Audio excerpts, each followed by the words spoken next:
Hi everyone. I took a little footnotes because I'm not very good at speaking in front of the camera. I want to tell you two testimonials about myself that really happened. True story, no lies. This is how I know God is real, and I would urge you to seek Him out. First one is around 2000 and 2016, 17. Well, I was always what you call a drug addict, uh, functioning drug addict.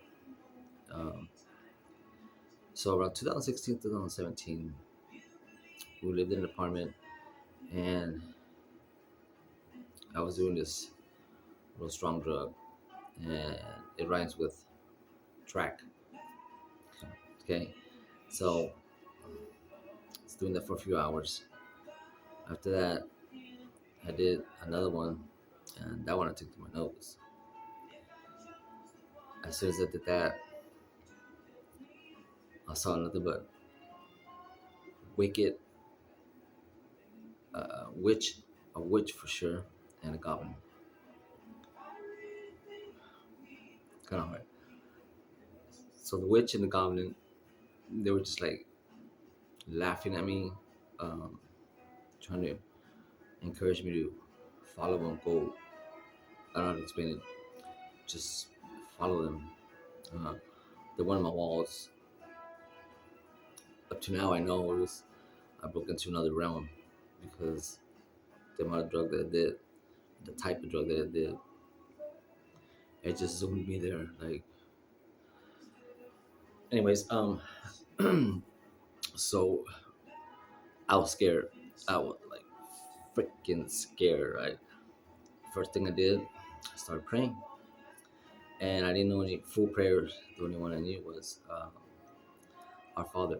So I started saying, Our Father who art in heaven, hallowed be thy name, over and over and over. I stood up from the bed and I just kept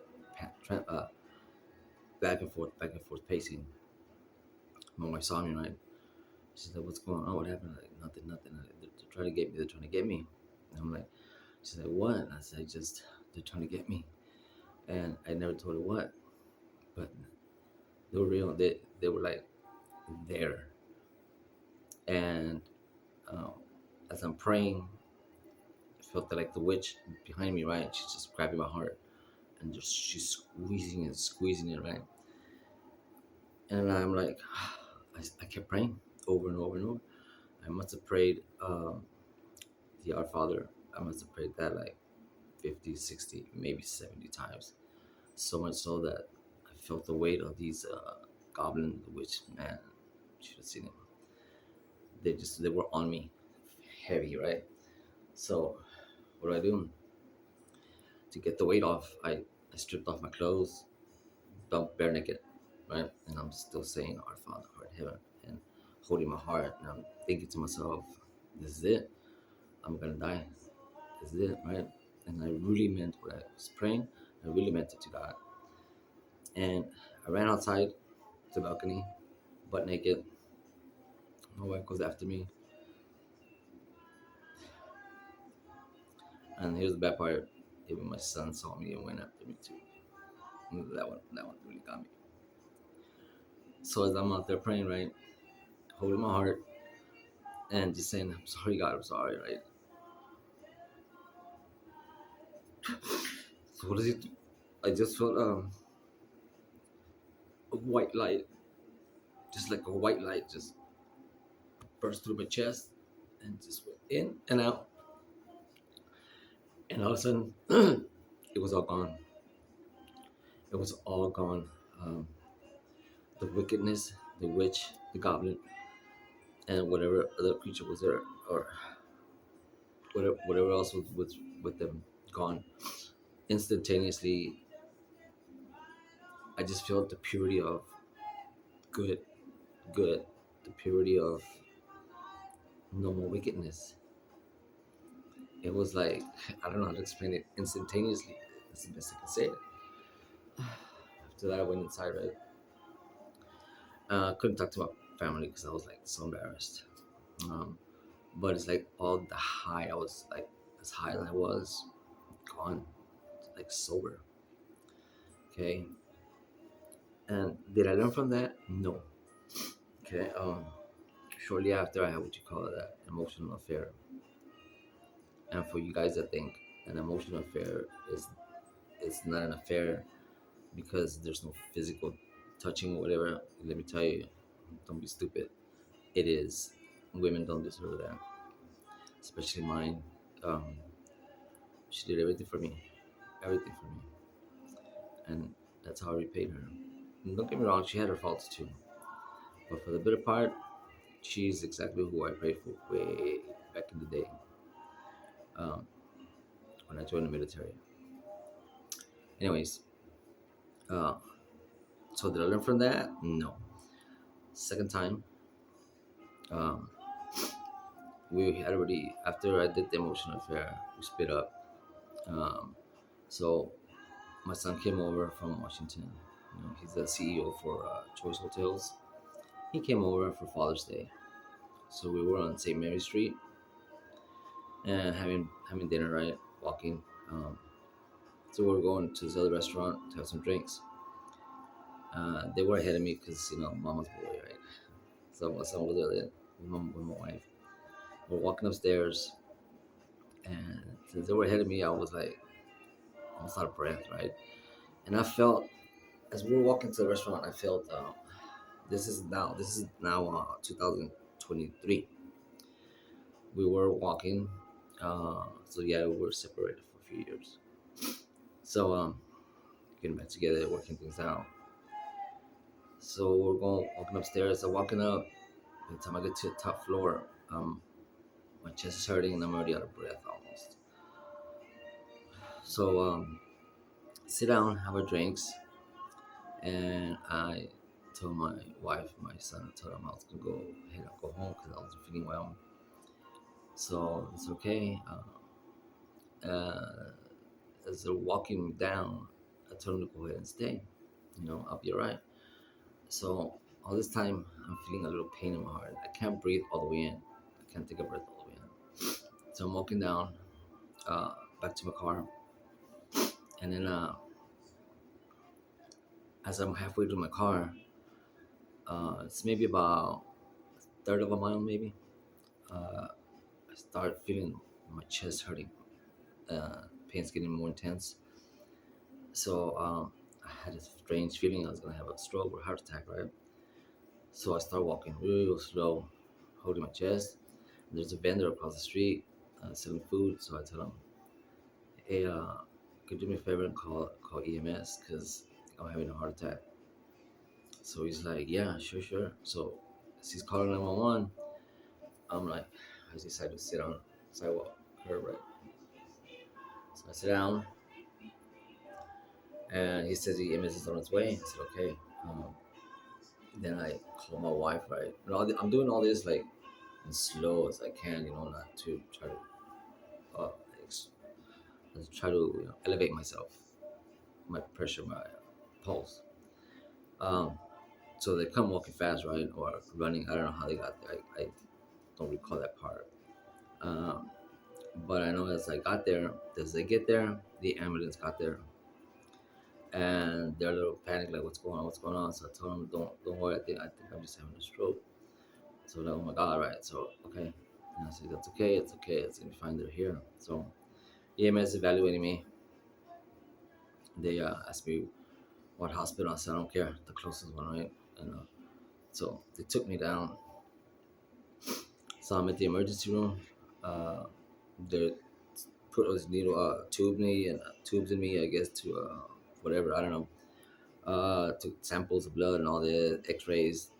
Uh, Not even 2 hours later, um, the doctor comes in. The emergency room doctor. She comes in. She's got this look on her face, right? I'm like, what is it, right? She's like, it's not good. I go, what do you mean, doctor? And she's like, I hate to tell you this, but I believe you have cancer. I'm like, what? She's like, yeah. She's like, I said, "You joking?" She goes, "I don't joke. Um, you have a big, dark black mass in the center of your chest." And she showed me the X-rays. So I'm like, wow. I said, "How far?" I mean, I don't know anything about cancer. She says, "Yeah, like, it's bad. This is, could be a week, could be a month." I go, "Wow." Like, yeah. So told my family, right, and they're like in disbelief. I'm in disbelief, and I said, "Okay." Um, so they start setting an appointment with the oncologist, I think, at the Start Center, right? So they send all the X-rays to that doctor, and he's like, "Yeah." He's like, "So they're still giving me meds, right?" And all this time, it's like I don't feel that pain no more, right? But I guess it was the painkillers. So 2 weeks go by, and I go back to see them, and he says, "It doesn't look good." He says, "However, I'm just not convinced yet, but it doesn't look good, Hernandez, right?" It's okay. So I go home that day. We go home, right? And mind you, all my family's there, all my family. Um, Mexicans, right? Anyways, I love you, Lord. I love him so much. Um, so about 2 weeks go by, right? And I writing my eulogy, my songs that I want, my eulogy, and writing what I want to say on my tombstone. You know, it's crazy. It's crazy. So I finally accept mine, and I could see my wife on the couch writing my eulogy, and she's in the kitchen, right? And we're playing my songs, and it's like, how do we connect again? Because of what happened, my affair, And I told her since then, I told her I would never lie to her again. Anything she wanted to know, I told her the truth. Um, uh, so okay, so now I get the message, the call, the doctor wants to see me, right? So I go, right, and mind you, again, my whole family's there. We're in the waiting room, right? So it's just me and my wife and my mother going there. And he says, "Sit down." I go,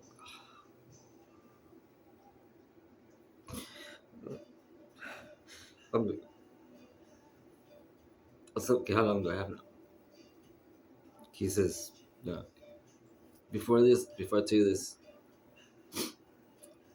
the night before, I was in the bathtub taking a bath, and I was praying to God. I was talking to God. I was like, "God, please, if you take this away from me, if you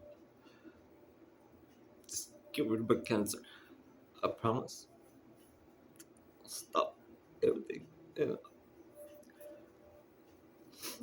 I promise I'll stop everything." Okay?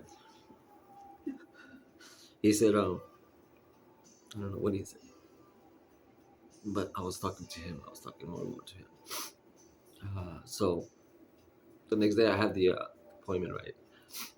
Doctor said, "Sit down, Hernandez." I said, "Okay." He says, "How's your chest? How's it hurt? How's the pain?" I go, "Still there."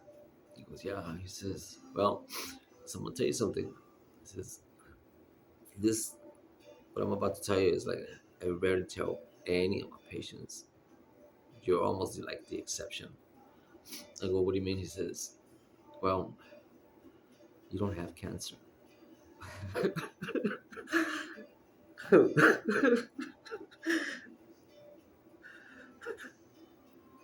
I'm like, you're kidding me.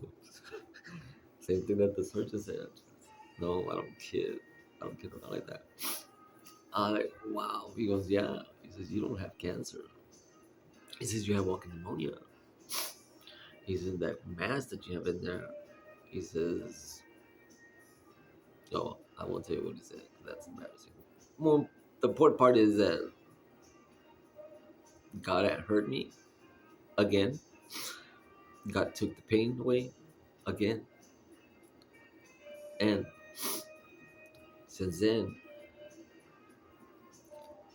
I've been trying to make it up to my wife. I was being the new me, what I call the new me, right? Wasn't good enough. Wasn't good enough because we had so many types of spirits that were leached onto me already.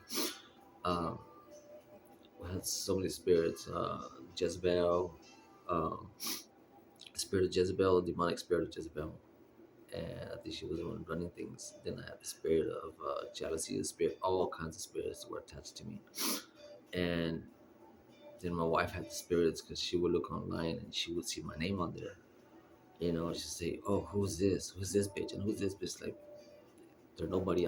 Honest to God, they're nobody. I mean, I'm not gonna lie. This is why I'm telling you, people. God is real. He is real, and I'm still trying to make it up to him now. So sorry about that.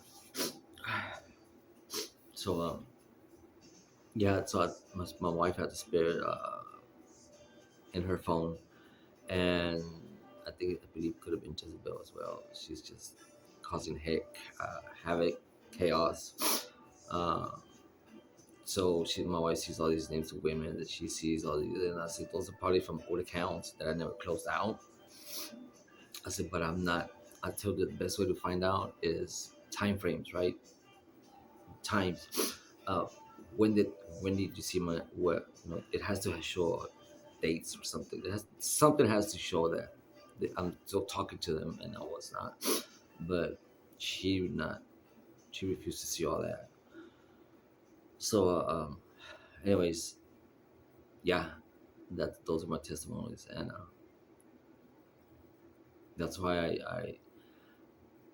I'm trying to make it right with since I lost her, couldn't convince her otherwise. All this is my doing, 37 years. It's a long time, and she always gave me the benefit of the doubt, and I never let her down. It's just that when I got stupid that one time, it carried over, and every time we had an argument, well, that was my default. Go back online because she said we were through, and I believed her, and that was my default. Go back. So yeah, I urge you to seek God for those non-believers. Seek Him. He's real. And one day, Judgment Day is gonna come. You're gonna have to answer. You know, and I don't want to be the one that He tells me, "Go away. I don't know you." I don't want to be that person. I want my name to be in the book of life. If I can help someone with this story, then at least if I can help one person, great. Um, anyways, that's about it. But I've been making a comeback, and I'll be giving you current events again. Um, and I won't lie to you. Um, I'll do my research, and I'll lie to you. I'll give you little spigots here and there of what's going on. My main thing right now is the Islamic nation, the Islamic Muslims. They're uh, they're here, and things are getting worse. And now with the mega centers, now with the IA, GBT, it's all they're here, and they're trying to get rid of us. They're trying to get rid of us, and that's Satan himself. He's been around since the beginning of time. So, with all being said, thank you for listening to me. I love you all, brothers and sisters, all of you, black, white, yellow, green, Mexican. I don't care. I love you guys. We're all the same blood. Well, most of us. There's a lot of us on the planet that are like human. So, and yeah, that's true. So, say bye. Say bye. See you later, guys. Oh, here, look, Stella. Glory to God. Always give glory to God. Amen. See you later.